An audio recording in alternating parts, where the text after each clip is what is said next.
علوم و معارف کو آسان کر کے سکھاتا ہے مکتب علوم شریعت۔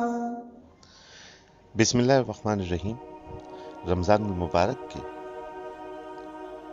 اس مہینہ نزول قرآن میں قرآن مجید فرقان الحمید یہ احکامی آیات کے بیان کا جو سلسلہ مکتب علوم شریعہ نے شروع کیا ہے، اس سلسلے کی یہ دوسری کڑی ہے۔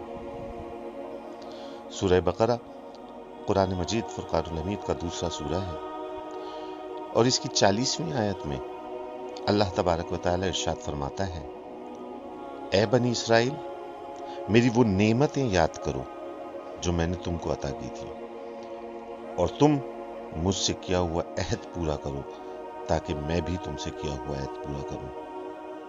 کسی اور سے نہیں بلکہ صرف مجھ سے ہی ڈرو۔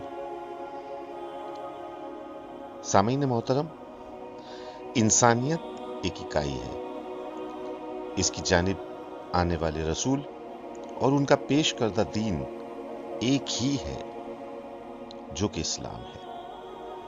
اس آیت میں اگرچہ بنی اسرائیل سے خطاب کیا گیا ہے، لیکن اس کا حکم عام ہے۔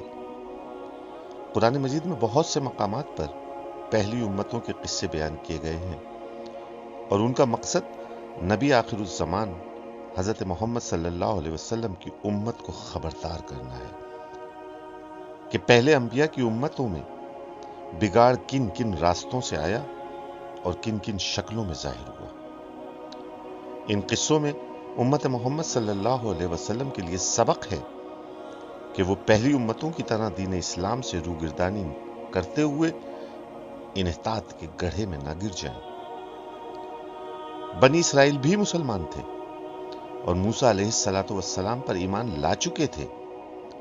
ان کے پاس بھی شریعت تھی اور بڑے بڑے علماء ان میں موجود تھے جن کے علم کا چرچا تھا، لیکن پھر بھی دین اسلام اور نبی آخر الزمان حضرت محمد صلی اللہ علیہ وسلم کی نبوت کا انکار کر کے وہ اپنے عہد سے پھر گئے۔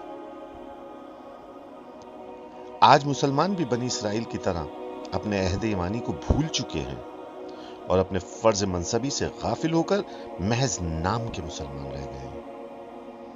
بنی اسرائیل ہی کی طرح اخلاقی کمزوریوں، مذہبی غلط فہمیوں اور اعتقادی و عملی گمراہیوں میں مبتلا ہیں۔